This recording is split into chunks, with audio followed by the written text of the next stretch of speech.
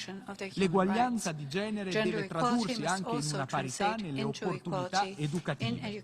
A tal riguardo vorrei sottolineare l'importanza delle materie scientifiche, perché la tecnologia, le scienze in generale e l'innovazione svolgono un ruolo vitale per far fronte alle sfide globali e quindi per promuovere lo sviluppo sostenibile. Quest'anno San Marino ha sottoscritto insieme ad altri paesi un documento dal titolo Investment in Women and Girls in Science for Inclusive Green Growth, che riconosce il ruolo fondamentale svolto dalla scienza, tecnologia e innovazione per lo sviluppo socio-economico e la necessità di accelerare gli investimenti in questi settori. Ma soprattutto esso conferma quanto sia importante investire in programmi che promuovano l'uguaglianza e la parità di genere nelle scienze. Il mio Paese, tuttavia, è convinto che sia oggi più che mai necessaria un'attenzione particolare riguardo alle nuove tecnologie, la scienza, l'innovazione, le quali devono veicolare la percezione dello sviluppo sostenibile attraverso mezzi di comunicazione che non distorcano la verità, inficiando lo stesso concetto di libertà. Quest'anno, con l'organizzazione della prima conferenza di alto livello sui pericoli della disinformazione, tenutasi a San Marino lo scorso 10 maggio, la Repubblica di San Marino ha voluto offrire un contributo concreto e motivato, anche a livello internazionale, al tema dell'informazione corretta in luogo delle sempre più pericolose fake news. Fenomeno ingannevole e incontrollato anche nella capacità di instillare odio e alimentare pregiudizi. Consci che la disinformazione rappresenta una minaccia globale e un rischio reale alla stabilità dei nostri sistemi democratici, il mio Paese è impegnato a divenire un vero e proprio osservatorio di studio e di ricerca scientifica su un fenomeno pericoloso e deleterio per la democrazia e la libertà. Lo sforzo di San Marino volto alla tutela di un'informazione di qualità verrà portato avanti tramite l'individuazione di nuove strategie operative e sinergiche che possano incrementare la condivisione anche a livello internazionale delle migliori pratiche nella lotta alla disinformazione. Signor Presidente, la comunità internazionale deve proteggere e sostenere i gruppi più vulnerabili. Nessuno di essi deve essere escluso dai processi decisionali. Il mio Paese ascrive una grande importanza al tema della disabilità e negli ultimi anni ha spesso contribuito al dibattito delle Nazioni Unite su questo tema importante, portando a conoscenza le nostre esperienze e i risultati raggiunti nella nostra Repubblica. Alle persone con disabilità deve essere assicurata la piena partecipazione alla vita sociale e economica e culturale. A tal fine si rende necessario attuare pienamente la Convenzione sui diritti delle persone con disabilità. Quando parliamo di multilateralismo e Nazioni Unite dobbiamo inevitabilmente considerare anche il processo di riforma della nostra organizzazione. La capacità delle Nazioni Unite di trasformare gli obiettivi in azioni che abbiano un impatto reale e misurabile sulla vita dei cittadini è possibile solo se le strutture dell'organizzazione sono funzionali all'esercizio della sua azione globale. A tal riguardo la Repubblica di San Marino ha già avuto modo l'anno scorso di esprimere il suo appoggio al programma di riforme messo in campo dal segretario generale delle Nazioni Unite, Sua Eccellenza Antonio Guterres, nel settore della pace e della sicurezza, in quello del management e del UN Development System, nella convinzione che esso rafforzi la capacità delle Nazioni Unite di ottenere risultati più concreti e visibili. Il mio Paese inoltre segue con attenzione il processo di riforma del Consiglio di sicurezza. Riteniamo che i negoziati intergovernativi costituiscano il giusto mezzo per arrivare a un accordo che rifletta gli interessi e le posizioni di tutti. San Marino è favorevole a una riforma del Consiglio di sicurezza che lo renda più democratico, trasparente ed efficace. Bisogna tuttavia fare uno scatto in avanti e superare le rispettive posizioni iniziali per negoziare un accordo che raggiunga un consenso il più ampio possibile. Signor Presidente, San Marino esprime preoccupazione per la crescita dei conflitti in numerose parti del mondo, alimentati dalle minacce del radicalismo religioso, dal terrorismo, dal crimine organizzato transnazionale, dal traffico di droga e di esseri umani, dalle armi di distruzione di massa, dall'estremismo violento, dalla marginalizzazione e dall'esclusione. Negli ultimi anni si è assistito a una perdita di credibilità delle Nazioni Unite dovuta anche in parte all'incapacità del Consiglio Nations, partly due to the failure of the Security Council to effectively fulfill Al its fine mandate. proprio di In sostenere order una to rapida e support decisiva rapid, azione del decisive Consiglio di action sicurezza, by the Security ricordo che il mio Council, Paese I ha recall that my aderito al country codice di has condotta adhered to the code elaborato of dal conduct gruppo drawn up ACT, by the ACT Accountability, Group, Coherence, which Transparency, stands for sulla restrizione accountability, dell'uso del coherence, veto in caso and di crimini come il genocidio, crimini contro l'umanità e crimini di guerra e alla dichiarazione congiunta di Francia e Messico sulla restrizione San Marino volontaria has also dell'uso del adhered to the veto joint da proposal parte by dei membri France and permanenti del Mexico Consiglio di for voluntary sicurezza. suspension of the veto Un'enorme by sfida per permanent la members comunità of the Security internazionale Council. e senza dubbio An enormous rappresentata challenge negli facing the ultimi anni international community dall'aumento del fenomeno has dei flussi in migratori, recent years dovuta in has parte agli effetti dei undoubtedly cambiamenti the climatici che increase in hanno migration costretto milioni di flows, partly persone a due to the cercare effects of rifugio in climate altri change, paesi, forcing in millions of parte alle people to seek refuge persecuzioni in e ai other conflitti countries armati, ma anche due dovuti alle to privazioni di carattere persecution and armed socio-economico come la conflict, and mancanza di also cibo, to acqua, socio-economic educazione e hardship, sanità. such as Nessun lack of paese food, può water, pensare di education, and gestire da health. solo il fenomeno migratorio, Given its dal transnational momento che esso è nature, no country can transnazionale face the per natura. migration Il phenomenon on mio its own. Paese intende My country rinnovare il intends to suo renew its sostegno al support for the Global Global Compact Compact per for una safe, sicura, ordinata e orderly, regolare and regular migrazione migration adottato lo adopted scorso last dicembre December a in Marrakech, in Marrakesh, Marocco.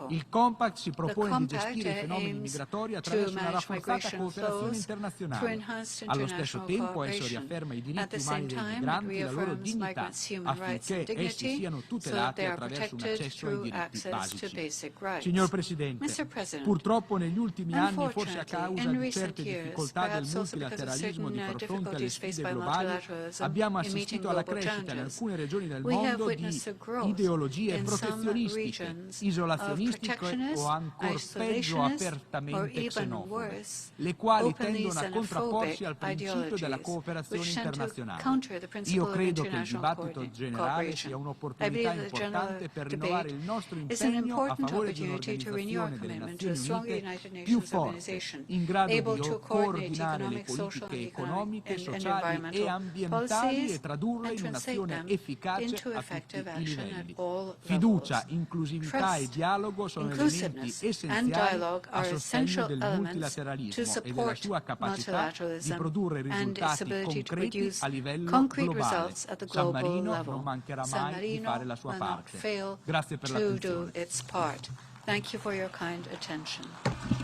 I thank the Minister for Foreign and Political Affairs and Justice of San Marino for his statement. I now give the floor to His Excellency, Her Excellency Ann Christian Linde, Minister for Foreign Affairs of Sweden. Honourable Minister, you have the floor.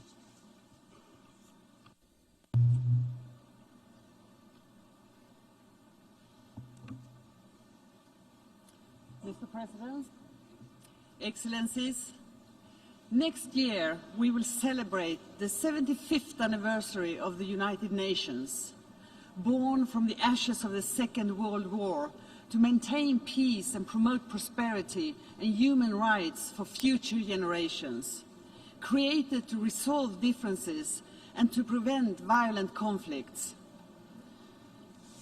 It was created to learn the lessons from the past and to meet international threats through cooperation. It was created to enable nations, no matter their size, to achieve these goals by acting together.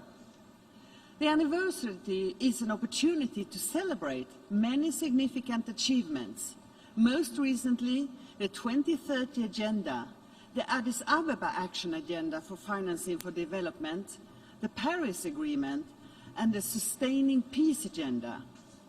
At the same time, the United Nations and other multilateral institutions, such as the World Trade Organization and the International Criminal Court, are increasingly questioned. This is a disturbing trend that threatens to weaken international cooperation, accountability, and our nation's growth, trade, and development. Mr. President, the climate crisis is the defining issue of our time. Millions of young people are now demonstrating and demanding urgent action. Their commitment and engagement have inspired school strikes and protests around the world. They have left few of us unmoved. Their voice was, once again, loud and clear at last Saturday's Youth Summit. We must not let them down. We cannot let them down. To keep global warming under 1.5 degrees and prevent the most extreme impacts of climate change, we need to halve global emissions by 2030. Scientists, the IPCC included, warn of devastating consequences if we do not take immediate action. Climate change is a driver of conflict. Action is about the survival of our peoples, of our nations. The world cannot afford the cost of inaction. The challenge facing us is enormous, but we can turn this challenge into an opportunity. I would like to raise two main points. First, we need long-term policy at all levels. The European Union has put in place a legally binding climate framework, sending a clear message to the international community about our commitment.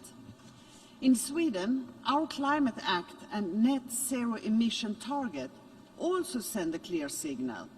But we can do more, and we will do more. Our goal is to be the first fossil-free welfare nation in the world. At the Climate Action Summit, we announced the launch of the Leadership Group for Industry Transition, together with India and the World Economic Forum. This initiative will speed up industry transition to pathways that will ensure that we deliver on the Paris Agreement and the 2030 Agenda. The role of trade and labor unions is in this transition essential. Second, transforming financial flow is key. We are proud to see the commitment of our business and financial institutions to align with the goals of the Paris Agreement. Through our development cooperation, Sweden is investing in renewable energy, energy efficiency, and climate-sensitive agriculture. We are the largest per capita contributor worldwide to the Green Climate Fund and have now decided to double that contribution. Mr. President, today, in many parts of the world, democracy is losing ground. Inequalities are growing, social and economic gaps are feeding into nationalistic narratives. Anti-democratic forces are creating uncertainty and division. Corruption is a threat to democracy, to economic and social development, and to trade and investment. Together, we must do more to counter these forces, because democracy is the bedrock of open and free society, of equality and prosperity. It invites all citizens to take part in building sustainable societies and societies free from oppression. Sweden will increase its support for democratic and vibrant civil societies. Voices of democracy need our support. Mr. President, human rights around the world are under attack. We must act against all attempts to weaken the respect for human rights and to restrict their universality. Sweden will continue to be a strong voice for LGBT rights. No one should suffer discrimination, violence, or oppression because of their sexual orientation and gender identity. Sweden will continue to champion the independence and integrity of the human rights system. Persecution of religious and other minorities occurs in many parts of the world, and this is unacceptable. Sweden is strengthening efforts against anti-Semitism. Next year, we will host an international forum of the Holocaust remembrance and combating anti-Semitism. We will continue to protest when freedom of expression is restricted, whether online or offline, when journalists and media actors are silent, and when human rights defenders are harassed or even killed. Mr. President, I am proud to be the foreign minister in Swedish feminist government and to pursue a feminist foreign policy. Gender equality is an issue that concerns us all. It's about human rights, democracy, development, peace and security for all. We are encouraged by the considerable advances made in certain areas, but progress remains uneven. Every day, in many parts of the world, women's and girls' rights are still being violated. We are also witnessing growing opposition to women and girls' human rights. This must stop. Every woman and girl should have the right to make her own decision about her body and her life. This is basic human rights. Sexual and reproductive health and rights are fundamental human rights, including the right to safe and legal abortion. Next year marks several anniversaries of gender equality commitments. The tasks laid out remain unfinished and need our urgent attention. Implementing the Women, Peace and Security agenda at the Beijing Platform for Action is not only the right thing to do, it is key to achieving sustainable peace and development. On International Women's Day this year, Sweden and France launched a diplomatic initiative to combat trafficking and prostitution, focusing on reducing the demand for protecting the victims of prostitution in Europe and globally. Empowering women and increasing their political and economic participation are key to global development. Sweden fully supports the United Nations' ongoing efforts to mainstream a gender perspective through the United Nations system and its reform agenda. The Secretary-General's determination to ensure gender parity in the organization is an important part of these efforts.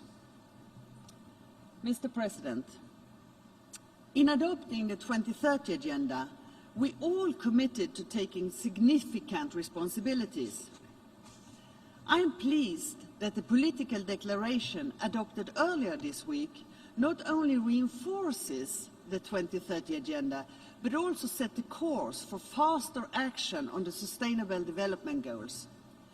The United Nations plays a central role in this endeavour. With the reforms initiated by the Secretary-General, the United Nations will become more effective and enable action on all 17 Sustainable Development Goals. Sweden will continue to give 1% of its gross national income in official development assistance. At present, more than 50% of this assistance is channeled to or through the multilateral system. This demonstrates our strong commitment to international cooperation and the importance we attach to the 2030 Agenda for our shared future. I am encouraged by the high level of engagement from the business sector. Together, as partners, we will achieve the goals. The business benefits of science-based climate actions are clear. We look forward to launch of the Global Sustainable Development Investors in October. Trade is an important instrument for sustainable economic development and poverty reduction, and for the 2030 Agenda as a whole. We need more trade, not less.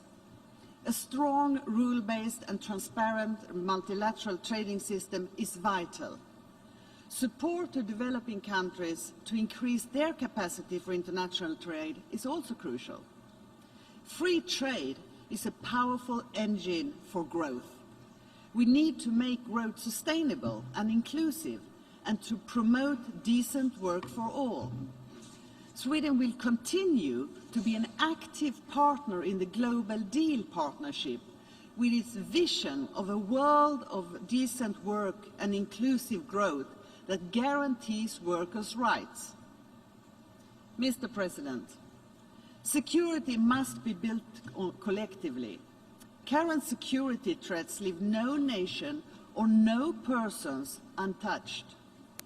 Sweden's membership in the Security Council was based on conflict prevention, early action, and respect for international law. Our membership has ended, but our commitment continues.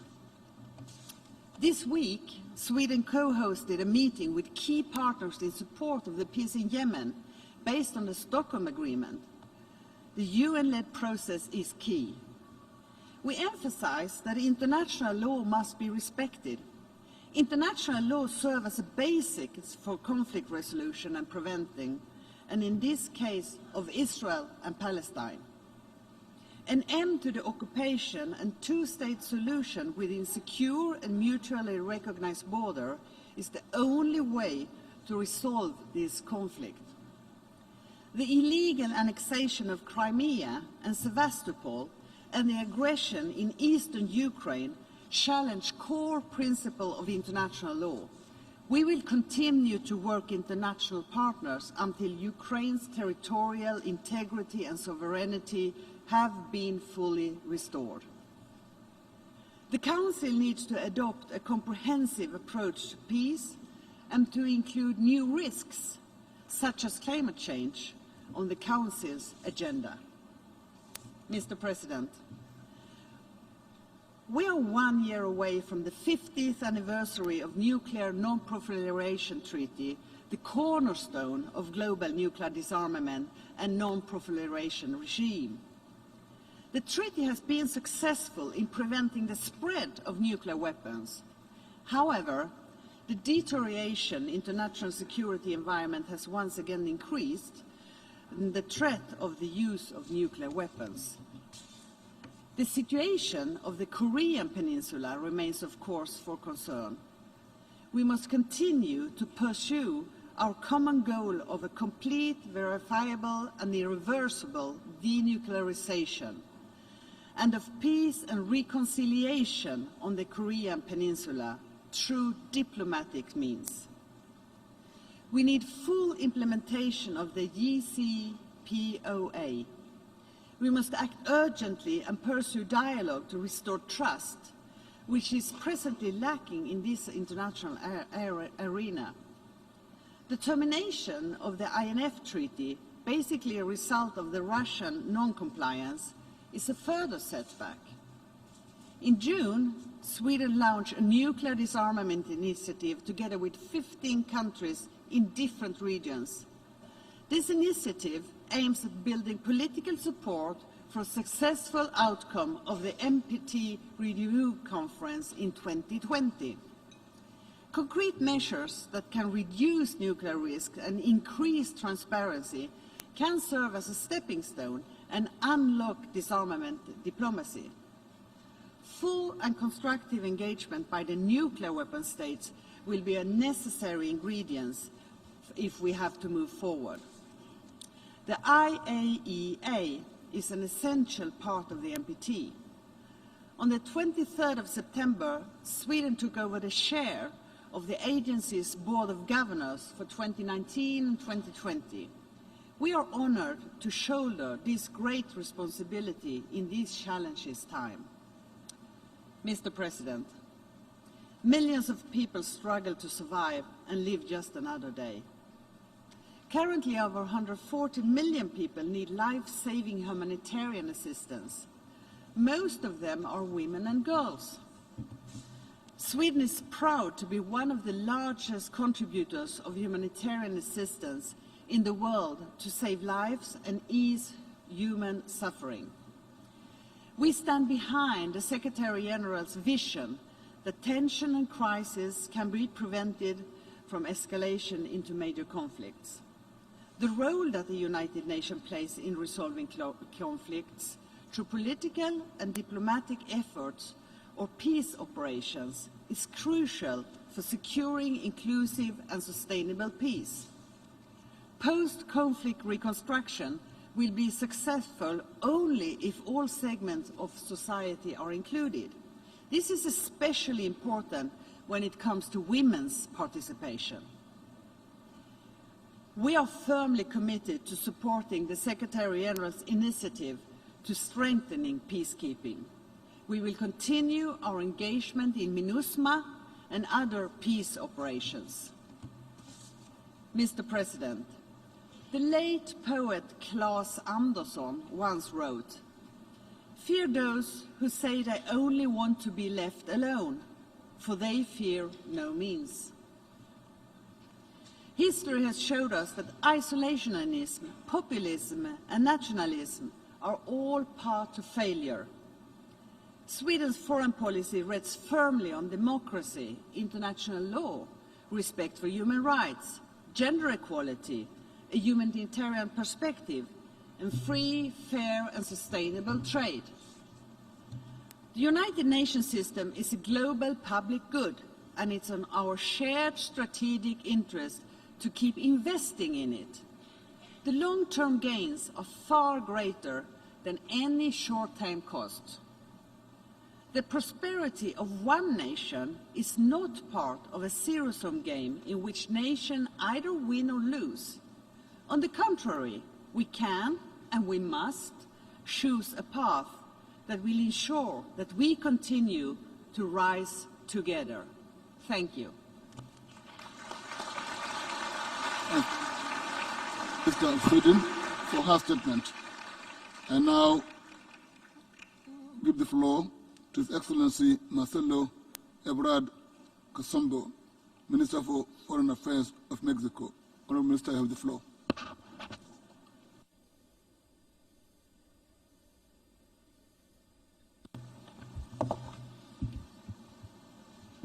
Señor Presidente, Mr. President, distinguidos jefes de Estado, jefes de gobierno, heads of delegadas, state, heads delegados. of government and delegates. Es para mí un honor el día de hoy dirigirme a It ustedes. is an honor for me today Doble to honor address porque you. es una muy alta I'm tribuna, doubly la honored más alta, because this is a very y high porque rostrum, represento the highest of all. a un nuevo And gobierno en because I México, represent a recién new electo, government of Mexico, todavía no cumple un año recently en el elected, poder, which has not yet y es been un in gobierno power for a encabezado year. por Andrés Manuel López The Obrador. government is headed by Andrés Y Manuel el López objetivo, Obrador. el propósito de ese The gobierno objective, the purpose ha sido of my encabezar la government cuarta transformación de is México. to take charge of the México fourth ha tenido en su transformation of historia Mexico. In tres its history, transformaciones muy Mexico importantes. has had La three primera, major la independencia de transformations. México. The first was the La independence of segunda, Mexico. la The reforma second liberal was the encabezada liberal por Benito reform Juárez y la headed restauración by de la Benito República. Juárez Y la tercera, and la the Revolución restoration Mexicana. of the Republic. And the third was the Estamos Mexican hoy en la Revolution. cuarta transformación. Today, we are in the fourth Cuarta transformation. transformación que significa que And what hay this no solo un means cambio de gobierno, is sino that que va a haber un it's cambio not de only a régimen change of en México. government, it's also a change of regime. ¿Y qué se propone in esa cuarta Mexico. transformación? What is the purpose Bueno, en of primer this fourth lugar, se transformation? le ha preguntado al presidente López Obrador qué es o cómo se puede President López sintetizar Obrador lo has que asked propone himself o lo que se propone, how to y ha summarize dicho lo que nos best proponemos en primer lugar what es he acabar con la proposes to corrupción do. en And México. first of all, what we propose to do Separar in al poder Mexico is put económico an del end to poder corruption. político. Separate the economic Instalar power from el the respeto political power a las normas and install republicanas respect y de for austeridad the standards of the y Republic tener una and relación of con la sociedad austerity, diferente and to a la have que a se tuvo different durante los relationship últimos años. with society En segundo lugar, se from that quiere which we had in reducir recent sensiblemente years. la desigualdad de Secondly, nuestro país, we wish to reduce porque inequality tenemos in todavía, our como ustedes country saben, because, as you are más de aware, 52 we millones de still personas have en more than pobreza. 52 million people living No in obstante poverty. que somos una de las Even economías más though grandes del we are mundo, one of the largest con economies una in the gran world, plataforma exportadora with exitosa. a major and successful Reducir export la desigualdad platform. entonces es la segunda Reducing gran inequality causa. then is the second La tercera, great desde luego, cause. The acelerar el third crecimiento de la is economía to sobre la increase base economic growth de la confianza en on the nosotros mismos, basis of con productividad, con self-confidence, innovación, con with capacidad de productivity, organización, innovation, con presencia the en todo el ability to mundo. organize and a Y eso es lo que presence está haciendo across México the hoy. world. And that is what Mexico Y is el doing cuarto today. objetivo, And the fourth como objective, resultado de estos tres, as a result es of que the first México three, sea una sociedad is for Mexico segura to be a safe y que society podamos tener paz y and for seguridad us to para have las familias peace and mexicanas. security for Mexican En families. síntesis, México To ha summarize, recobrado su confianza en sí mismo. Mexico has recovered its Y el día de hoy les self-confidence. quiero decir And today, what I would like to que tell una de you las primeras cosas is que nos that one of the interesan first things es of interest to us reforzar, ampliar, is to profundizar strengthen, nuestra broaden, adhesión and al deepen sistema multilateral, our al participation multilateralismo in the eficaz. multilateral system, to Sabemos effective que estamos en una época multilateralism. difícil, We are aware that que hay these are muchos difficult retos, times, riesgos that para there la are many convivencia challenges and global, risks para la paz, para la for seguridad de las global naciones. coexistence, for Y security, es for tiempo peace. de que ese México between renovado, nations. resuelto, seguro And de it sí is time mismo, for Mexico participe renewed amplia, and profunda e intensamente secure para fortalecer to broadly nuestro participate in an orden intense way multilateral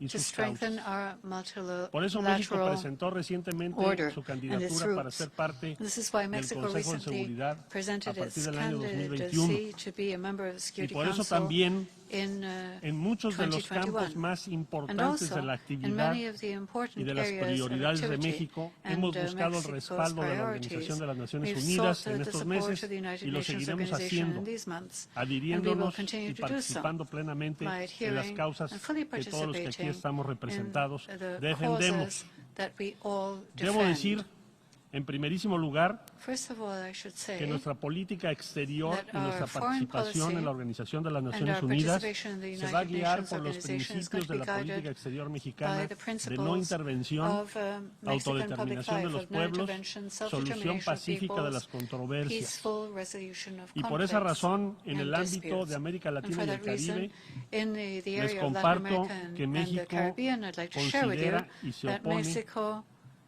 a medidas como el bloqueo a Cuba opposes o la measures such imposición as de the blockade of sanciones Cuba a or the países imposition of sanctions y abogamos on porque a través countries, del diálogo, and we advocate a través for de la dialogue comunicación, and los communication pueblos, las to be naciones, los used países podamos so resolver that nuestras diferencias. peoples and nations La can paz se resolve basa their en la disputes. política Peace como is método based y on no en el ejercicio de la fuerza. policy as a method, not Estamos not on the exercise of force. comprometidos con We are la committed defensa y expansión de to los valores de la defend libertad and y los expand the derechos values humanos. of liberty and México human va a rights. participar con toda Mexico resolución will también resolutely en favor del llamado participate que hiciera el secretario general de las to Naciones support the Unidas, call Antonio made by the Secretary Guterres, General of the United Nations, para Antonio que aceleremos Guterres, el paso en la to acción speed climática, up our work, que redoblemos los to esfuerzos. prevent Ya presentamos climate acciones change, adicionales to redouble our efforts. y consideramos We've que es already un tema de presented additional sobrevivencia de la actions, humanidad and we believe y that por it's lo an tanto issue no of the admite survival of dilación humanity, o and excusa therefore there este can be compromiso. no delay and no excuse Pensamos when it también comes to making these commitments.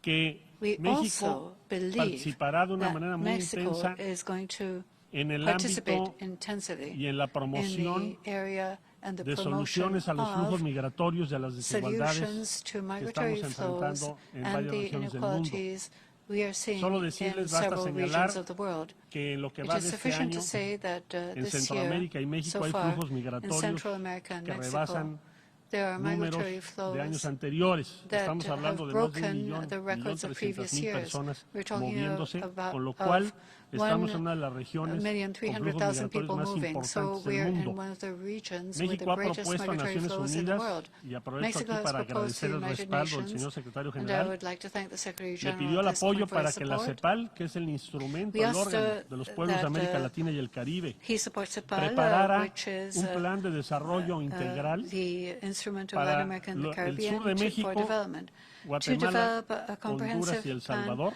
for the south of Mexico, mismo que fue presentado Honduras, el día de Guatemala, and ayer El con Salvador. la participación This y el plan was respaldo presented yesterday de with the 18 participation and support instituciones de la of Organización de Naciones 18 Unidas, y agencies ya of the en este United momento de Nations 35 países. and of Mencioné 35 countries so far. multilateralismo eficaz I mentioned effective porque nos adherimos plenamente al because we fully multilateralismo adhere y porque to pensamos que es la vía multilateralism, más and because we eficaz believe que tenemos it is the most effective way para resolver los that grandes we problemas have que enfrenta to hoy el mundo. resolve the major problems En el that caso the de la world faces migración today. pensamos In the case que of las medidas migration, coercitivas we believe that no tienen coercive horizonte de measures éxito. have no Pensamos que la migración debe ser prospect una of opción, success.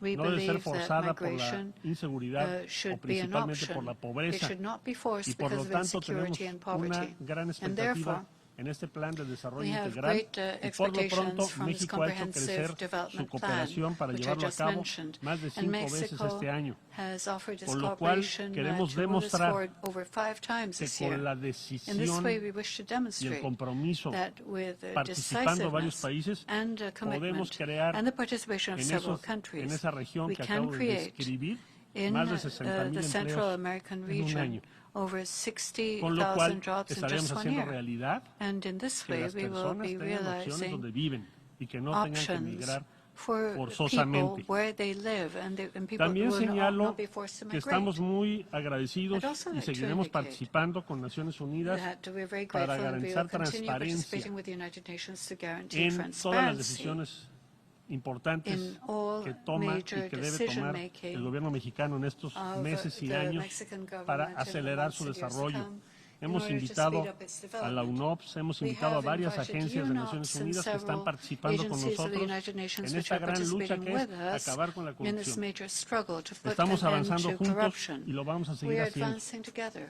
We will continue Decía to do yo hace so. apenas unos días Just a few days ago, que I el gobierno de said México se that considera the government un of gobierno Mexico feminista. considers itself to Y be lo a habremos de demostrar feminist con nuestros government. compromisos We are going to demonstrate con this nuestra acción we are demonstrating this en rather estos with our años. commitments and our Y actions pensamos que la equidad de over género es el our basamento, term. el fundamento And we believe that gender de una equity sociedad is the caracterizada very por la igualdad. basis No se puede of an equal society. cambiar la realidad social We cannot sin un change compromiso social profundo reality y vasto. without a deep, para promover la equidad de far-reaching género. commitment Por eso les digo desde to ahora que el promote gobierno de gender México equity. respaldará This is why the todos los government of esfuerzos de Mexico Beijing más will 25 support all the y efforts las of Beijing iniciativas en plus curso 25 de la and Organización the de las ongoing Naciones Unidas. initiatives of the United Nations Organization. Comento también I'd also like to que estamos en favor mention de la que nadie sea perseguido that por sus preferencias sexuales. we do Somos not want y to see seguiremos siendo anybody un gobierno persecuted activo, because of their decidido, sexual resuelto orientation. We are para an la active, protección de las decided, libertades and resolved y los government when derechos it comes to protecting de las the rights personas, and the incluyendo sus freedoms preferencias sexuales. of individuals, persecución including es lo their que nos sexual divide. preferences. La exclusión Persecution es lo divides que us. destruye la esperanza. Exclusion Por lo tanto, hay que estar destroys comprometidos y hope. defender This las is why libertades we y los must be derechos de las committed personas. to the defense of the rights and Pensamos, freedoms of Por individuals. supuesto, que debe, Of y así lo hará course, saber we México believe, en la and sede, Mexico will ahora make en la this known Convención de la UNESCO, at the que UNESCO debemos redoblar los Convention, esfuerzos para proteger that efforts eficazmente must be redoubled el patrimonio in order cultural de to cada uno de effectively los pueblos. protect the cultural heritage México ha of all manifestado en peoples. muchos ámbitos In many que no debe fora, permitirse por la Mexico comunidad has internacional expressed el the opinion saqueo that del patrimonio the histórico international y community cultural must de los not pueblos. permit por lo the tanto, pillaging of estaremos the historical and cultural militantemente legacy of participando peoples. para lograr ese And we will objetivo. be actively participating in Y order desde to luego, ensure that this heritage Haremos is causa común con protected. otros pueblos We will y naciones make aquí common cause representados with other peoples and que han nations señalado la represented misma here preocupación. who indicated the same Decir concern. que nos preocupa y nos We ocupa are la lucha contra el concerned and we terrorismo. are working on the fight against terrorism. Mencionar que hace poco, apenas en agosto, Just a few Tuvimos weeks ago, in August, y sufrimos en parte we had, and los in part efectos we suffered from, de la tragedia the del Paso, effects Texas, of the porque tragedy entre in El Paso, las Texas. víctimas Amongst the había victims, mexicanas y there mexicanos. were many Mexican citizens, Que este evento, both men esta and women. tragedia estuvo vinculada, This event, this tragedy was linked. dicho por su promovente, In fact, it was inspirada indicated por by lo que the ocurrió en perpetrator. Christchurch, Nueva And it Zelanda, y was por lo tanto inspired by tenemos que what tomar happened conciencia in de Christchurch, que el New Zealand. supremacismo So blanco, we must be aware that que white las ideas supremacy, del reemplazo de las the civilizaciones ideas of están ya teniendo una conexión muy evidente, civilization como lo señaló también el secretario general, replacement are y por having lo tanto tenemos que a sumar clear esfuerzos effect, as the para Secretary hacerle General frente. indicated, and we must Y eso put our significa efforts no solo together la in order to respond to prevención, this. And this que means tomemos not todas only las acciones prevention, posibles para evitar it que means sigan that we must sucediendo take estos every hechos, possible action sino to también prevent dar de frente la further batalla events of this kind cultural, from taking place. But we must la batalla also wage civilizatoria para impedir que sigan expandiéndose estas ideas a war que of ponen en tela de civilization, juicio el a war of basamento mismo rationality, de nuestra convivencia en nuestros to países combat these y a la escala ideas global. that jeopardize the very basis of our El individuo que coexistence, promovió not y only in ejecutó nations, esta but masacre on a worldwide subió scale. 20 minutos antes de que The ocurriese individual un who documento en donde perpetrated señala que la this comunidad attack hispana es su objetivo. uploaded a Similar a lo que document 20 ocurrió en minutes Nueva before the Zelanda attack took place, saying that the en los hechos de Latino community were Christchurch his targets, contra la comunidad similar musulmana. to the Entonces, attacker in Christchurch, who México va a estar explicitly said participando de manera that muy his resuelta targets were Muslims. Mexico is going to resolutely participate with other countries represented here and with the United Nations Organization in order to respond to this threat to coexistence and to the very existence of democracy to which all members of the United Nations are committed. Decía una I sociedad mentioned that what más we justa en seek México, is a more una just sociedad segura, society in y Mexico, buscamos también a que el safer multilateralismo en society. todo el mundo, señor And presidente, we se also fortalezca. wish to see Tenemos una visión crítica multilateralism sobre lo que stronger tenemos hoy. throughout the world, Mr. Hay que President. fortalecer We el have a critical view of multilateralismo what is y happening hay que today. contener We las must tendencias strengthen multilateralism unilateralistas and we must contain que han ido unilateral aflorando por doquier. tendencies that have Tenemos been esa visión springing up crítica, por eso everywhere. queremos We participar have this en el critical Consejo de view, Seguridad, and this is why por we eso want to queremos be y members of estamos the hoy Security aquí Council. con ustedes This is why we y are por here eso today proponemos reformas, with las you. sabremos de And this is proponer why en we are los próximos proposing meses. reforms Pero estamos and we'll propose conscientes further reforms in the de que la months to come. Organización de las But Naciones we are Unidas aware that the y el United Nations multilateralismo Organization and deben ser multilateralism fortalecidos must be y son strengthened. el hogar de las And mejores they are causas the del home mundo. of the best causes Señor in presidente, the world. señoras y señores, Mr. si ustedes President, me ladies, permiten para gentlemen, concluir, if you allow to decir, conclude, I wish México ha to recobrado la say that confianza en sí Mexico mismo. has recovered its México tiene algo que self-confidence. compartir con Mexico has ustedes. something to share with you. México comparte causas Mexico como las shares que ha señalado el causes secretario general like en those su discurso indicated by inaugural the de esta Secretary Asamblea. General in his opening address to tenemos this todo General Assembly. Para poder lograr en esta And we have generación un everything gran avance, We need un gran to make avance del major progress in multilateralismo this que se ha fundado generation. a través de la Major Organización de progress Naciones in Unidas. multilateralism that was funded through the Concluyo United Nations Organization. con unos versos I would like to del rey conclude poeta Nezahualcóyotl. by reading some verses of the poet king Dice, Nezahualcóyotl. He says, Nada dejaré How en am I pos de to mí leave? sobre la tierra. shall I leave nothing of ¿Cómo ha de myself on actuar mi earth? corazón?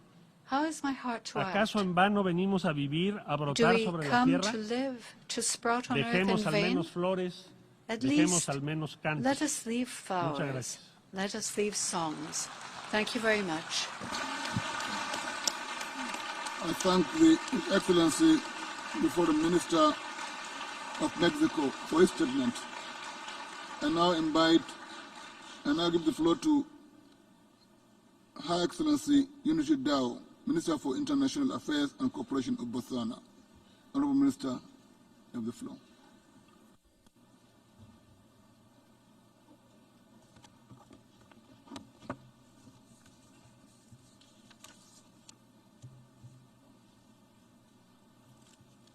Mr. President, I'm deeply honored to address this supremely important assembly, and this I do on behalf of the President of the Republic of Botswana, His Excellency Dr. Mokgweetsi Eric Masisi, and on behalf of the people of that republic. Allow me, on behalf of my delegation, to join previous speakers in congratulating you on your assumption of the presidency of the 74th session of the United Nations General Assembly. Mr. President, we are confident that you will benefit from your leadership and wealth and experience during your tenure in your office. You can count on my country's support in your discharge of your mandate. Let me also seize this opportunity to pay special tribute to your predecessor, Her Excellency Ms. Maria Fernanda Espinosa Garcés, for a sterling stewardship in the just ended 73rd session. She leaves behind a legacy which we are convinced you will effectively carry forward. Mr. President, Botswana fully endorses the theme of this year's General Assembly session, that is galvanizing multilateral efforts for poverty eradication, quality education, climate change, and inclusion. It is both relevant and timely as it reaffirms the key role of the multilateral system as the ultimate framework through which we can collectively transform our societies. This theme further challenges us as a global community to recommit to the noble goal of leave no one behind, and to do our utmost to reach the furthest behind, who usually include the vulnerable in our societies, such as women, the youth, and people living with disabilities. My delegation is particularly pleased that the theme embodies the priorities you have identified.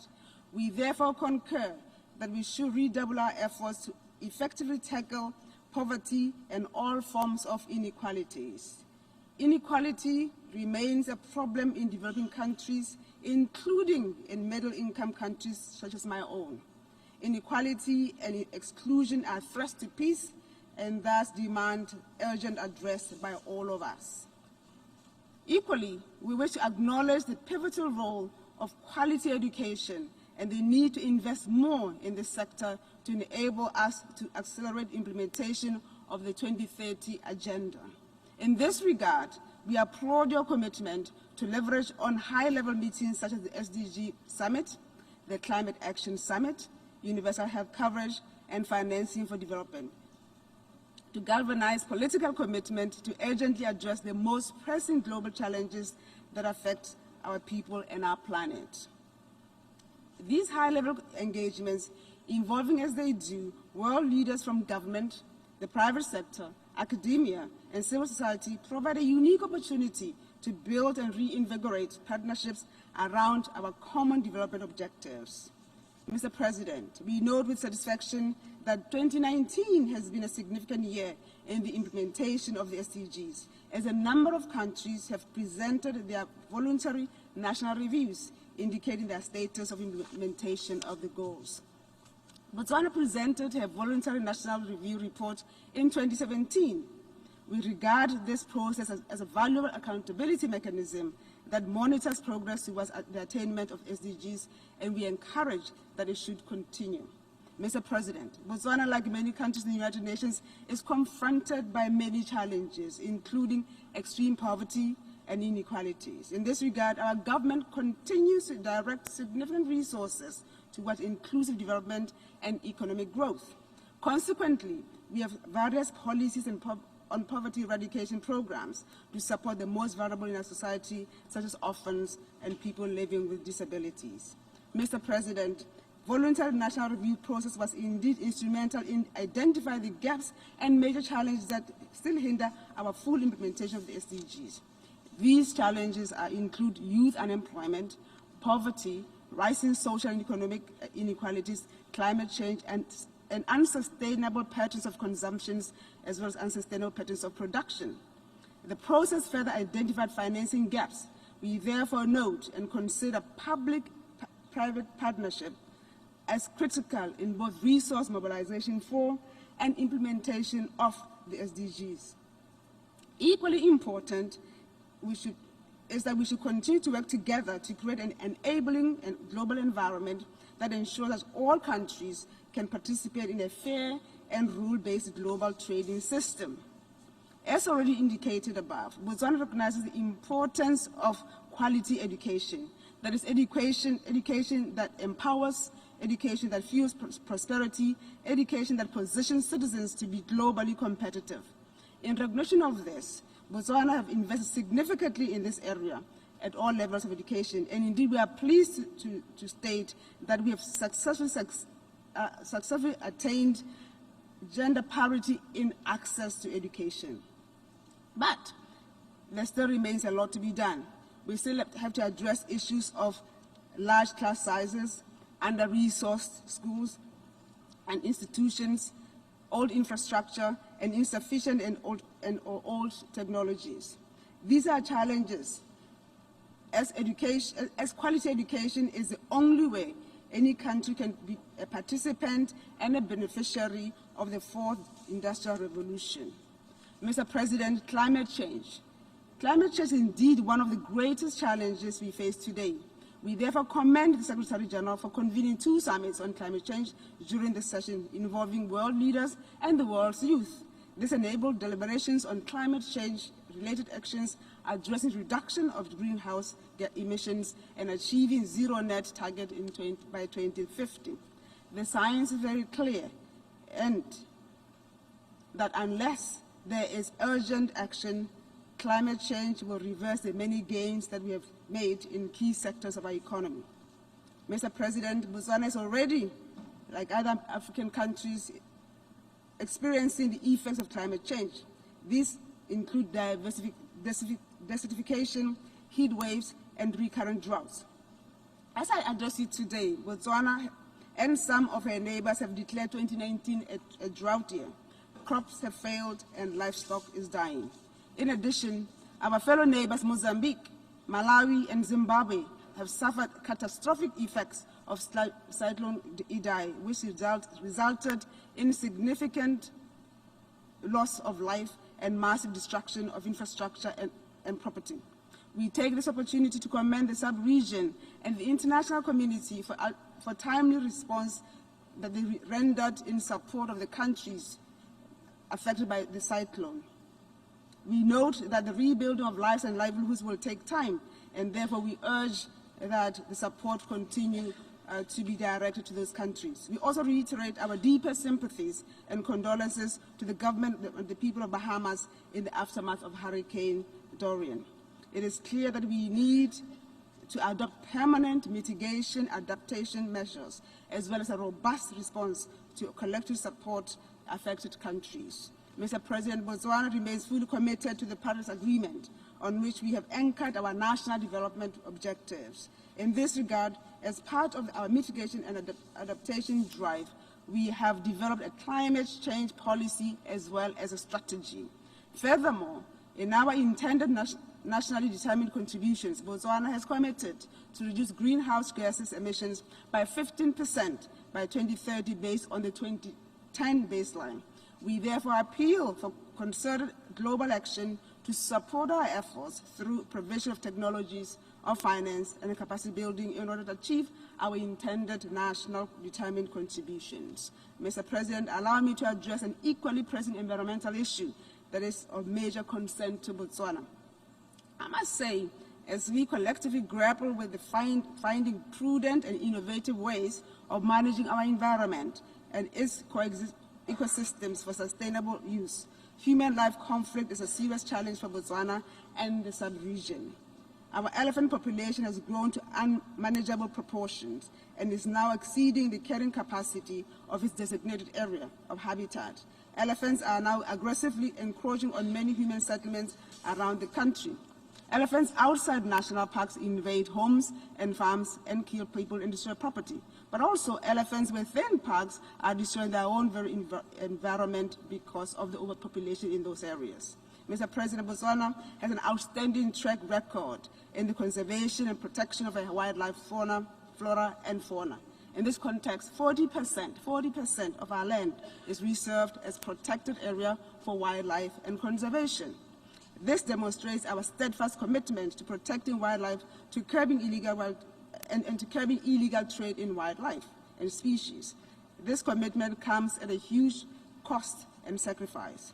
A multifaceted response with the support and understanding of our international partners is urgently called for. We fully concur as a spouse in the founding principles of the Convention on the International Trade in Endangered Species and Wild Fauna that CITES, people and states should and must be the best protectors of their own wildlife, fauna, and flora. In this regard, Botswana, together with the sub-region of Southern Africa, has been working tirelessly to find sustainable solutions. As I already intimated, Botswana firmly believes that as part of the solution lies the working with the very communities who live in or adjacent to protected areas. These communities must be supported to effectively coexist with wildlife and to enable them to contribute to anti-poaching efforts. This is indeed critical as competition for food and land between people and animals intensifies. Mr. President, in an effort to bolster our elephant conservation and management efforts, Botswana and countries in the sub-region recently tabled a proposal to allow a one-off sale of ivory from countries whose populations are currently at CITES Appendix 2. This prudent approach was regrettably rebuffed, despite our best efforts to demonstrate that the revenues accrued from such sales of ivory stockpiles would be used in conservation efforts, just as we have done previously. We were thus disappointed that much of the discussion at the CITES COP18 focused on increased restrictions on wildlife trade when the fundamental purpose of the convention is to regulate and facilitate international trade. Equally disheartening were also attempts to extend the scope of the convention in a manner that would infringe on several matters. This proposal, which did not succeed, sought to close all domestic trade in ivory. Mr. President, I cannot emphasize enough that in order to deliver our development aspirations of living in harmony with nature and ensuring sustainable use of our natural resources, we must facilitate to implement pragmatic natural resource management plans which contribute to our national development agenda. Mr. President, Botswana welcomes the convening of the high-level dialogue on financing and development. In this regard, the UN should continue to pay special attention to the unique needs of least developed countries, landlocked developing countries, small island developing states, middle-income countries, and countries emerging from conflict. We welcome the convening of the high-level meeting to review progress made in addressing the priorities of the small island developing states through the implementation of the Samoa pathway. This review will afford us an opportunity to reassess the priorities built on lessons learned and develop meaningful and transformative solutions. Equally important is the midterm review conference of the Vienna Programme of Action on landlocked developing countries for the decades 2014 to 2024. That will be convened in December. This review is an opportunity for us to take stock of the progress made and to address challenges in the implementation of the program. At the national level, we consider the program as a vital framework to further drive our development agenda through trade facilitation and greater access to global markets. Mr. President, Botswana is of the view that South-South triangular cooperation is a fundamental platform for enhancing cooperation amongst all countries for mutual benefit. We recognize the importance of sustainable development, and that is complementary to North-South cooperation. To this end, Botswana has developed a South-South and triangular cooperation strategy. The strategy will facilitate exchange of knowledge and experiences, as well as leverage on appropriate technologies to bolster national capacities to accelerate implementation of the SDGs.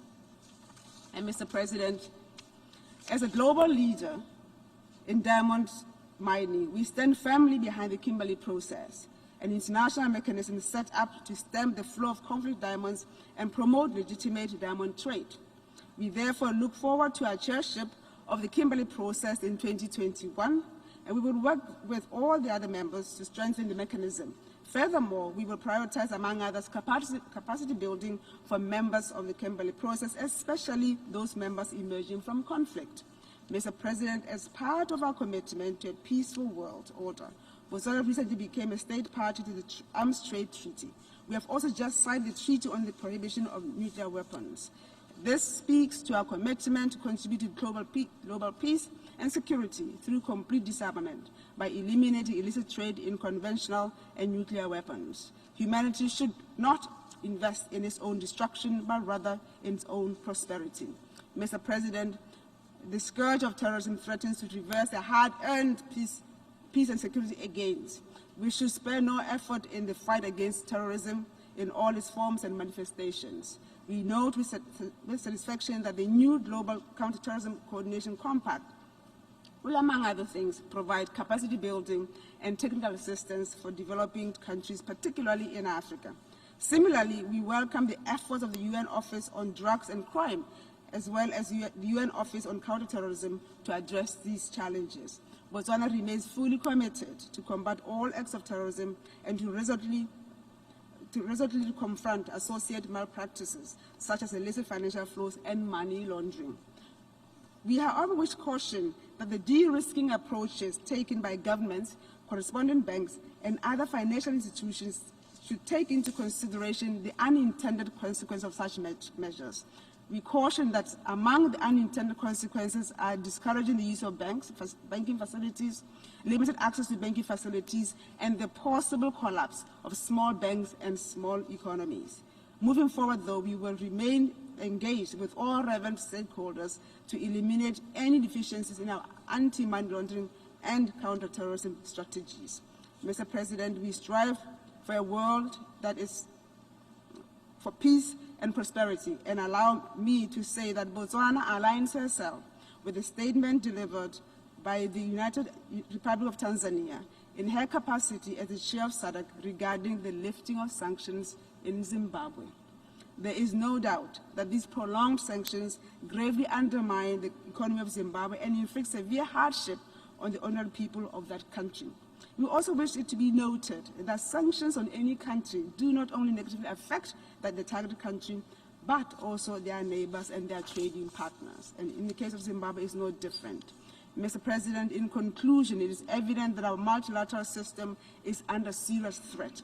We cannot deny that we are indeed experiencing an unprecedented deterioration of the very common values that bind us as the UN family, as enshrined in our UN Charter. It is imperative that we marshal our collective resolve to revive the culture of diplomacy, the culture of tolerance, of mutual respect, and to fully embrace the strength of our diversity for the survival of a multilateral system. We therefore call for a re-strengthening of the rules-based order anchored on the principles of international law and geared towards strengthening international cooperation for prosperity for all nations, big or small. As Botswana, we remain committed to the multilateral order and believe in a strong and effective UN system as an organization that is people-centered, representative, harmonious, accountable, and anchored on the sovereign equality of the nations. As we look forward to the commemoration of the 75th anniversary of the UN, we must seize this opportunity to reaffirm that this august body remains relevant today, as it was in 1945 when it was founded. I once again, Mr. President, reaffirm my government's commitment to the attainment of the Sustainable Development Goals, to the attainment of Africa's Agenda 2063, and to the creation of a better world characterized by shared prosperity where no one is left behind. I thank you for your attention. Bula, may it rain. Thank you. I thank the Honourable Minister for her statement.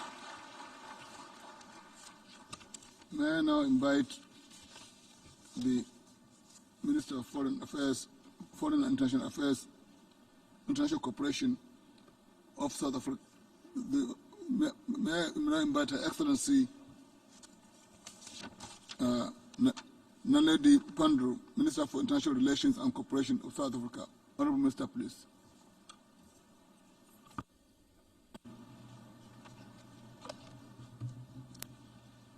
Mr. President, distinguished delegates, I stand here deeply moved at the coincidence of speaking after my colleague, the Minister of Botswana. Given that my grandfather, Z.K. Matthews, was the first founding ambassador of the newly independent Botswana, standing here in 1966. Mr. President, I represent the President of our country, South Africa, President Cyril Ramaphosa, as I stand here today. We wish South Africa to congratulate you, Mr. President, for your leadership of the 74th session of this General Assembly. We are indeed pleased to have a leader from our sister country, Nigeria, presiding over the Assembly for its 74th session. I assure you, Mr. President, of South Africa's full support in the implementation of your priorities and responsibilities during this term. We fully welcome the theme that you have chosen. It is indeed timely and relevant, especially given the complex challenges facing the world today.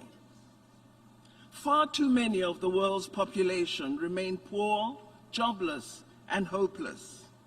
It is imperative that we intensify the efforts directed at fundamentally changing their lives. Mr. President, this debate holds special significance for South Africa, as it coincides with the 25th anniversary of South Africa's freedom and democracy. Our anniversary is due in large measure to the solidarity we enjoyed from most UN member states And it is because of this history that South Africa is also vested in the ideal of a robust and coherent United Nations, as it is this organization that has the ability to ensure that all who yearn for freedom achieve it. We know from our experience and history that it will only be through the determined efforts of the UN family that freedom for the people of Palestine can be achieved, and only through the UN family that the people of Sahrawi can enjoy freedom.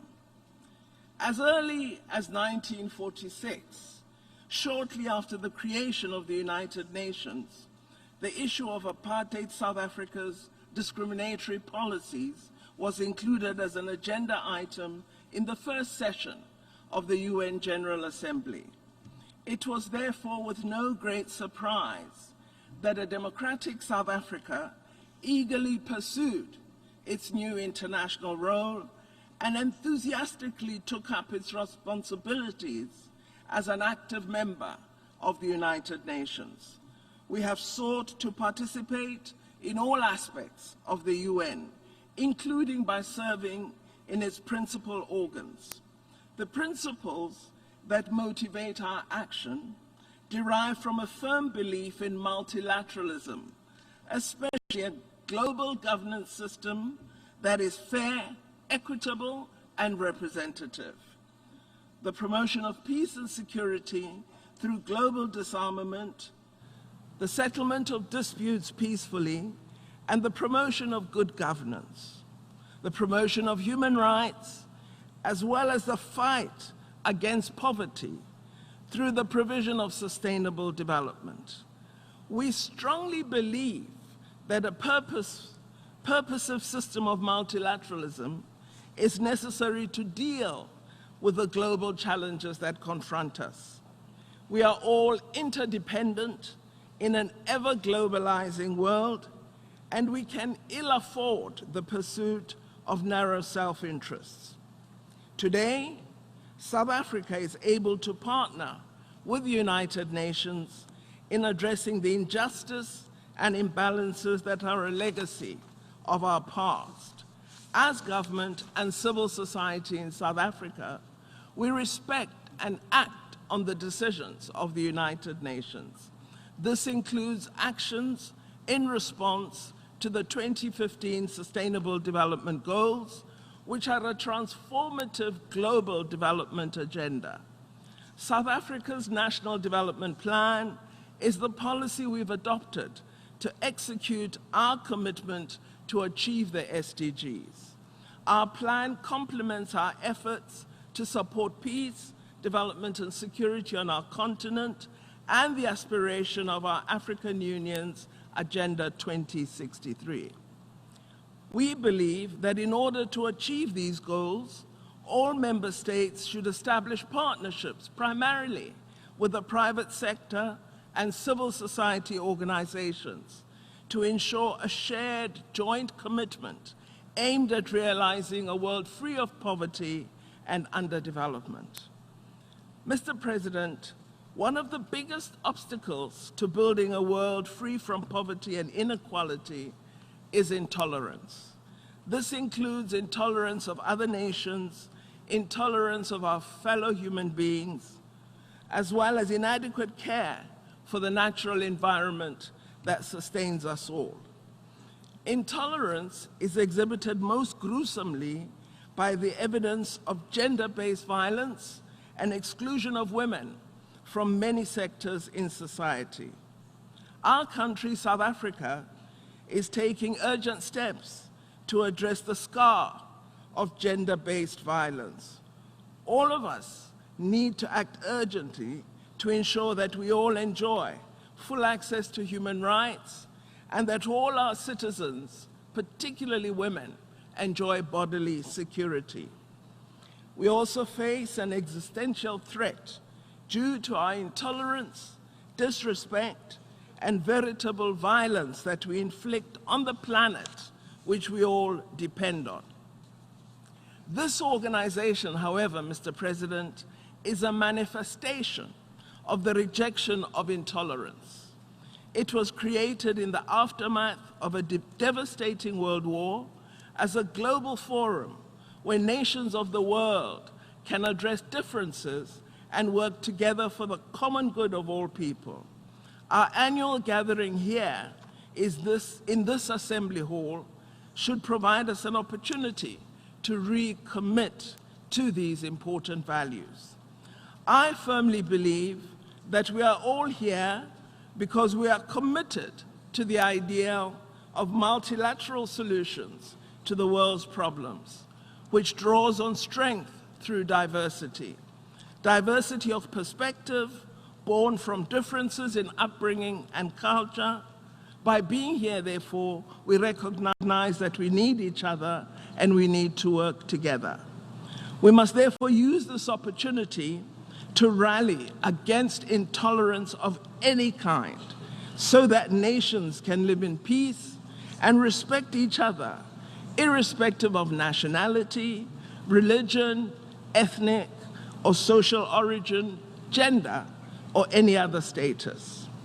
It is through our differences that we should find strength and not division. Mr. President, our country, South Africa, has unfortunately not been immune from evidence of intolerance and division in some parts of our nation. The incidents of violence and looting that erupted in parts of our provinces of Gauteng and KwaZulu-Natal were regrettable and shameful for a nation with such a proud history of struggle and international solidarity support. The government of South Africa strongly condemned these tragic actions and is working hard at ensuring we address the security lapses and intolerance that led to this violence.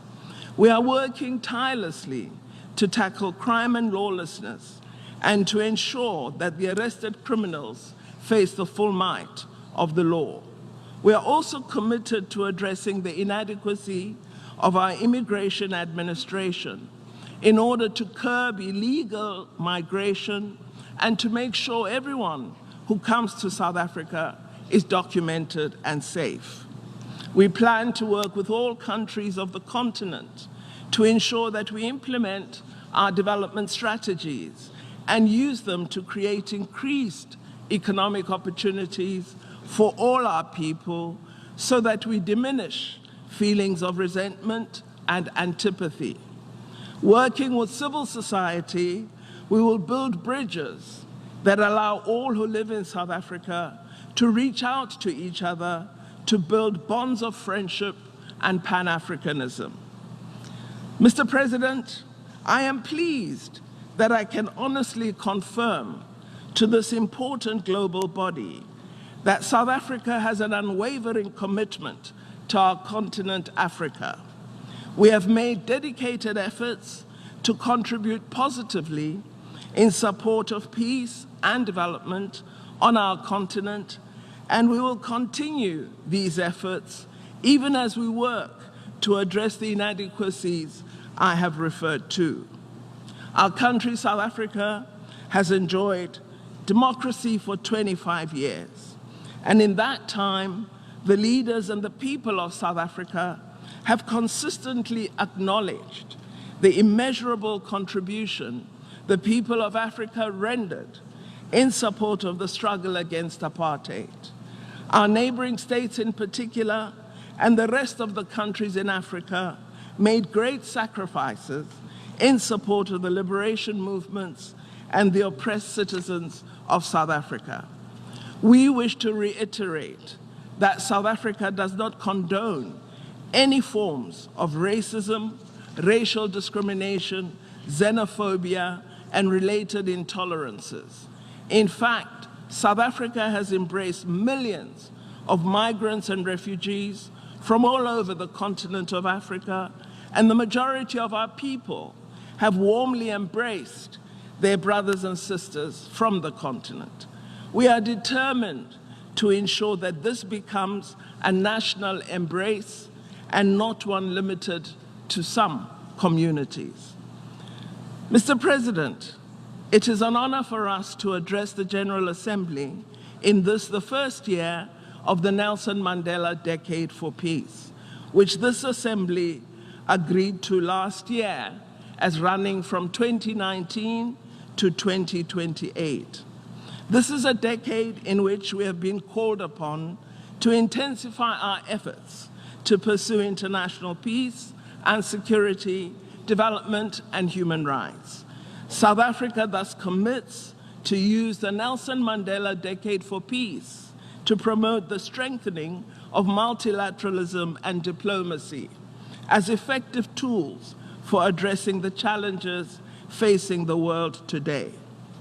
We cannot decisively deal with the threats of poverty unless we transform the current structure of the global economy, which continues to perpetuate divisions between the global North and the global South. Whilst a few enjoy the benefits of globalization, the majority of the people of the world have not reaped its benefits. It is necessary for us all to work together and spare no effort in addressing the challenges brought by the impact of globalization and the untransformed structure of the global economy. Mr. President, the issues of global peace and security continue to be one of our foremost priorities within this United Nations family. In that regard, we welcome the United Nations efforts to address the plethora of challenges to peace and security, which serve as a major obstacle to our efforts of development on the continent. We are currently serving as a member of the United Nations Security Council. The theme for our term is continuing the legacy, working for a just and peaceful world. This is the embodiment of the legacy of Nelson Mandela and furthers the objective of silencing the guns on the African continent by 2020. We are using our tenure to promote the maintenance of international peace and security and advocate for peaceful settlement of disputes and inclusive dialogue. We continue to encourage closer cooperation between the Security Council and other regional and sub-regional organizations, particularly our African Union. We further emphasize the role of women in the resolution of conflict. We argue for a gender perspective to be mainstreamed into all Security Council resolutions in line with Security Council Resolution 1325 on women, peace, and security, which was adopted at the initiative of our neighbor, Namibia. Despite the commitments in this resolution, women remain excluded within peace processes, including in the drafting of peace agreements, and their involvement in United Nations peacekeeping is limited. We need to ensure that women are fully part of peace-building processes and are part of institutions established once conflict has been eradicated. In October, we will preside over the Security Council's debate on the subject. The emphasis of the debate should be to ensure implementation of the commitments we have made to fully implement the Women, Peace, and Security agenda. As we've consistently stated, South Africa is supportive of this global institution and a rules-based multilateral system. But we believe the United Nations remains hamstrung by the fact that the organization continues to have structures that are undemocratic and anachronistic. We remain gravely concerned that 74 years after founding of the United Nations, key decisions on peace and security are de facto the domain of only 5 countries. 20 years of discussions of reform of the Security Council have yielded no movement towards a more representative and inclusive body.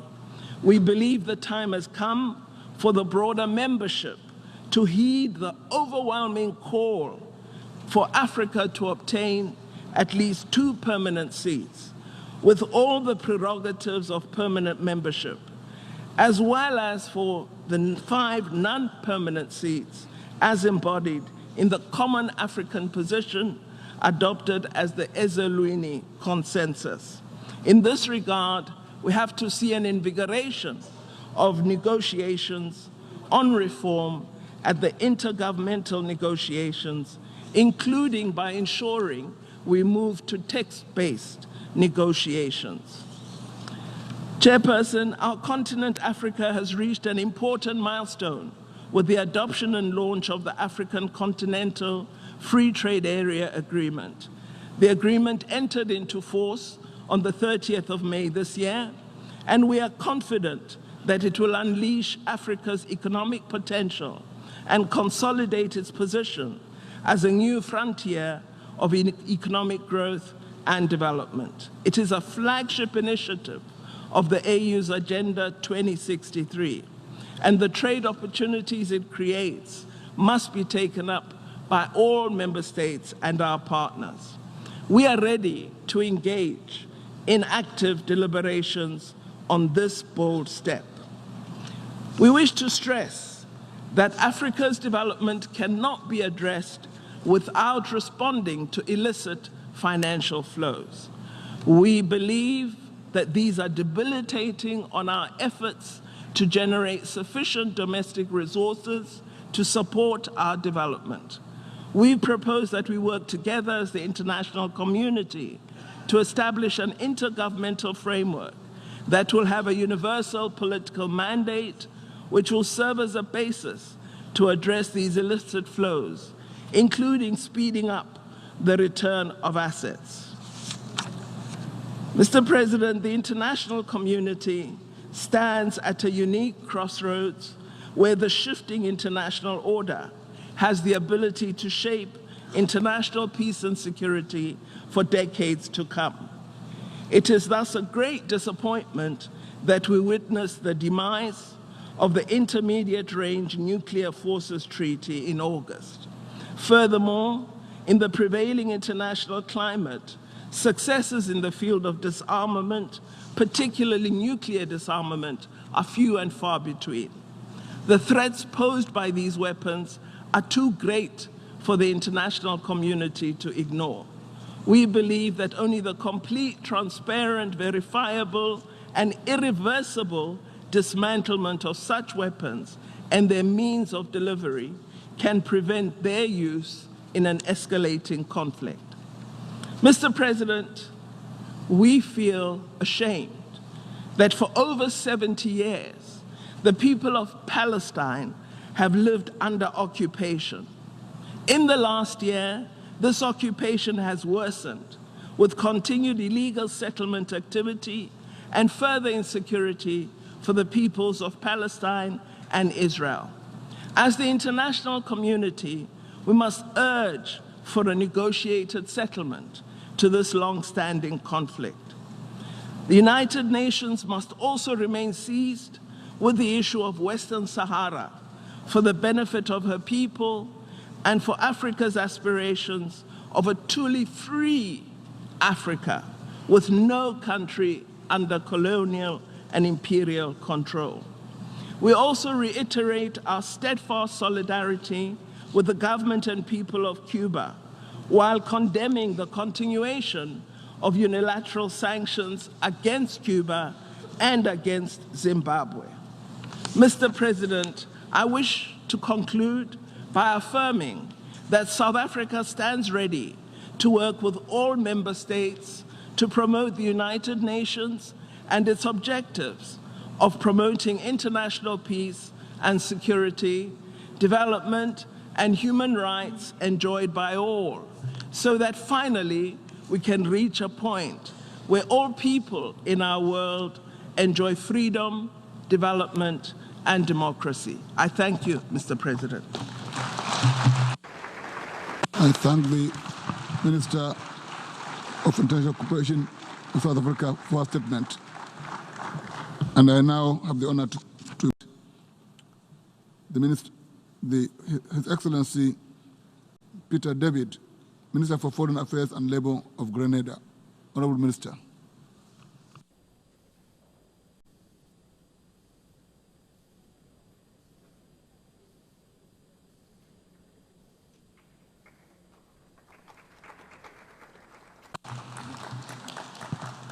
Thank you. Mr. President, I extend cordial greetings from the government and people of Grenada, on whose behalf I'm always honored to address this noble institution and its distinguished members. Mr. President, I join those before me in congratulating you on your election as President of the 74th General Assembly. I am confident in your stewardship and assure you of my delegation's cooperation and support. I also echo my esteemed colleagues in thanking outgoing President of the 73rd General Assembly, Her Excellency Maria Fernanda Espinosa Garces, for her able and energetic leadership. I take this opportunity to thank and commend the Secretary General, Antonio Gutierrez, for his leadership of the United Nations and for his interest in and understanding of the unique developmental challenges facing small island developing states. I also applaud the Secretary General's unrelenting efforts to address the scourge of climate change and the global poverty eradication agenda. I commend his unrelenting efforts into securing education for all, total inclusion, and leaving no one behind. Mr. President, allow me to congratulate fellow CARICOM member states St. Vincent and the Grenadines on its election to a non-permanent seat on the Security Council, the smallest nation to do so. Mr. President, our assemblies are occurring in the global context with continued and increasing anxiety about economic, social, and political inequality and marginalization. Mr. President, Grenada recommits unwaveringly to the United Nations and its principles as outlined in the Charter. Our commitment in national and international life to the norms of peace, equality, justice, and to human rights and multilateralism is clear. We are proud this week to have signed or acceded to 3 new treaties: the Convention Against Torture and Other Cruel, Inhuman, or Degrading Treatment or Punishment, the Escazú Agreement, and the Treaty on the Prohibition of Nuclear Weapons. Lest we forget, the raison d'etre of this august body is essentially to solve the world's problems through multilateral efforts. The issues we now face, such as poverty eradication, providing quality education, and climate action, are problems that cannot be solved by individual member states. Our efforts must be collective, focused, and strategic if we are to achieve meaningful progress for the benefit of our peoples. Mr. President, for small island developing states, we've had to navigate our development agenda in this much broader context, while at the same time facing challenges that are as natural as they are man-made. The phenomena of climate change and the attendant exacerbating consequences of increased frequency and more intense natural disasters are real existential threats which we must confront daily. In this regard, we again extend our most profound solidarity to the government and people of the Bahamas. Hurricane Dorian was indeed an unprecedented event and amounted to the total destruction of significant aspects of the Bahamian landscape. Hurricane Dorian has again brought into sharp focus the inadequacy of per capita income classification as a barometer for accessing development resources for small island developing states. Indeed, Hurricane Dorian has reminded us that the entire GDP of SIDS can be wiped out in a few hours. The Bahamas experience contains many new lessons and points to many new imperatives in adaptation for these small, vulnerable states. The cost of adaptation from this experience requires massive public expenditure for virtual reconstruction of the entire infrastructure if you are to withstand successive onslaught of hurricanes. The safety of life and limb also challenges us to implement new robust building codes that will provide bunker safety housing, particularly for the most vulnerable. Member states of the Organization of East Caribbean States are calling on all small island developing states to join us to create a SIDS Foundation, the purpose of which will be to mobilize the funding and other resources required to finance adaptation in a manner that does not create fiscal stress on our fragile economies. With limited access to and an ever-increasing competition for climate and development financing, these climate change and poverty challenges are further intensified.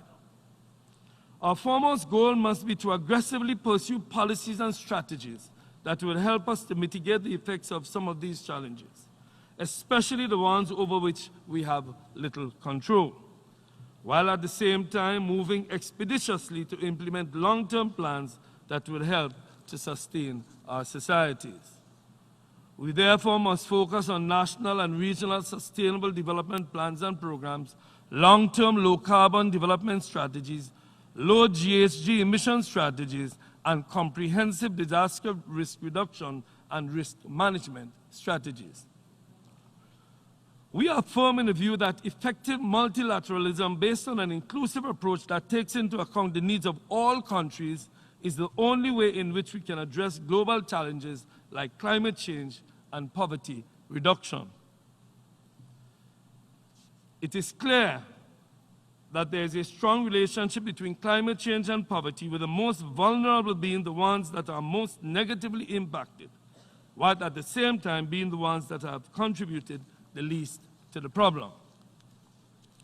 In this context, Mr. President, I wish to outline several of Grenada's key initiatives, plans, and programs that are geared to address climate change and poverty eradication, and will also further the objective of sustainable development. In Grenada's case, there are many accomplishments of which we are proud, including the remarkable economic turnaround in the last 5 years. Our economy remains strong, growing by 5.2% in 2018, with further increase expected this year. In fact, average growth over the last 5 years has been 5%. This was achieved through collective effort of the government and its social partners and a tightly managed homegrown structural adjustment program consistent with our growth and poverty eradication strategy. Indeed, it has not been an easy few years, but through sound macroeconomic policies, fiscal responsibility legislation, and other legal measures, we have seen tremendous progress. Public debt, for example, now stands at 59.5% of GDP, down from 108% in 2013. Mr. President, the decision to enter into law a Fiscal Responsibility Act, which would help us to manage and control our spending in any given year, is crucial to our macroeconomic viability and sustainability. Mr. President, it is worth highlighting that we have done all this while ensuring that social spending was expanded to take care of our most vulnerable citizens. Our achievements in Grenada are indeed commendable, and we are justly proud. But we do recognize that we have much work to do, especially as it relates to elevating our citizens out of poverty. Being cognizant always that the proven pathway to advancement is education, government is working daily to improve the quality of education delivered to our nation's students. Job security, compensation, and enhanced opportunities for training are all among the incentives used to retain quality teachers in the educational system. We are also working to revolutionize and improve students' educational outcomes through the widespread use of technology and innovation. Other key initiatives, such as the establishment of several skills training centers island-wide and programs in entrepreneurship to help narrow the gap between education and employment, especially among our youth, will serve to further improve the education system, reduce unemployment, and alleviate levels of poverty. Mr. President, we fully support the theme of this debate, galvanizing multilateral efforts for poverty eradication, quality education, and climate action and inclusion. Mr. President, we therefore call on these United Nations to commit to multilateral action aimed at quality and affordable education for all. Mr. President, as we attempt to create sustainable societies, we are confronted with certain global financial policies and actions that pose significant threats to our region's sustainable development. Corresponding banking and de-risking, blacklisting and middle-income status graduation are measures that negatively affect Caribbean economies.